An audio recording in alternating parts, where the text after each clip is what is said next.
PWD, ang ulat panahon na hindi kaiiwan, rain or shine. Magandang araw Pilipinas. Narito na ang ating fresh weather update ngayong araw ng Huwebes, 18 ng Setyembre mula sa Pag-asa.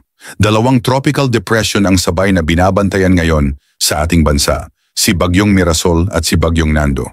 Ayon sa ulat ng Pag-asa, kaninang alas 3 ng madaling araw, namataan ang sentro ni Tropical Depression Mirasol sa layong 145 kilometro kanluran-timog kanluran ng Calayan, Cagayan.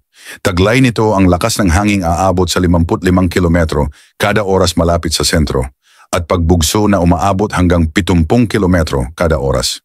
Kumikilos ito pakanluran, hilagang kanluran sa bilis na 10 kilometro kada oras. Dahil dito, inaasahan ang mga pag-ulan at malalakas na hangin sa ilang bahagi ng Hilagang Luzon. Samantala, si Tropical Depression Nando ay kasalukuyang nasa layong 1,225 kilometro silangan ng southeastern Luzon. May dala rin itong maximum sustained winds na 55 kilometro kada oras at gustiness na 70 kilometro kada oras. Kumikilos ito pahilagang-hilagang kanluran sa bilis na 15 kilometro kada oras. Bagamat malayo pa sa kalupaan, patuloy itong binabantayan dahil maaari itong makaapekto sa lagay ng panahon sa mga susunod na araw. Dahil sa impluensya ng Mirasol at ng habagat o southwest monsoon, inaasahang makararanas ng pag-ulan at malalakas na hangin ang Ilocos Norte, Ilocos Sur, Apayao at Babuyan Islands.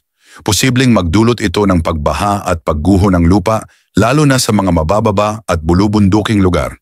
Ang natitirang bahagi ng Ilocos Region, gayon din ng Abra, Batanes, Zambales at Bataan ay makararanas din ng maulap na kalangitan na may kalat-kalat na pag-ulan at pagkidlat-pagkulog. Hindi rin ligtas sa panganib ng flash floods at landslides ang mga lugar na ito. Samantala, ang Mimaropa at Western Visayas ay makararanas ng maulap na panahon na may mga kalat-kalat na pag-ulan at thunderstorm dulot ng southwest monsoon. Sa Metro Manila, Calabarzon at Bicol Region naman, bahagyang maulap hanggang maulap ang kalangitan na may mga pulupulong pag-ulan o thunderstorms na maaari ring magdulot ng pagbaha o landslide lalo na kapag naging malakas ang buhos ng ulan. Ang natitirang bahagi ng bansa ay makakaranas ng bahagyang maulap hanggang maulap na kalangitan na may mga isolated thunderstorms na karaniwang dulot ng localized thunderstorms.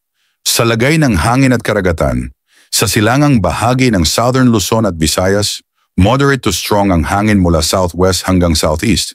Kaya't ang baybayin dito ay magiging moderate to rough o katamtaman hanggang maalon na may taas ng alon na abot mula 1.8 hanggang 3.2 metro. Sa natitirang bahagi ng Northern Luzon, katamtaman hanggang malakas ang ihip ng hangin mula southeast hanggang east at ang coastal waters dito ay moderate to rough din na may taas ng alon mula 1.5 hanggang 3.2 metro. Samantalang sa natitirang bahagi ng Luzon, asahan ang light to moderate winds mula southwest hanggang southeast na may slight to moderate na kondisyon ng dagat na aabot mula 0.6 hanggang 1.5 meters ang taas ng alon.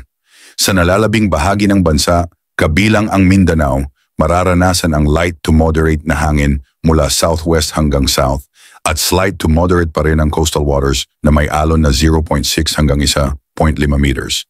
Palambing ng like at subscribe bilang suporta sa ating channel, PWD, ang ulat panahon na hindi kaiiwan, rain or shine.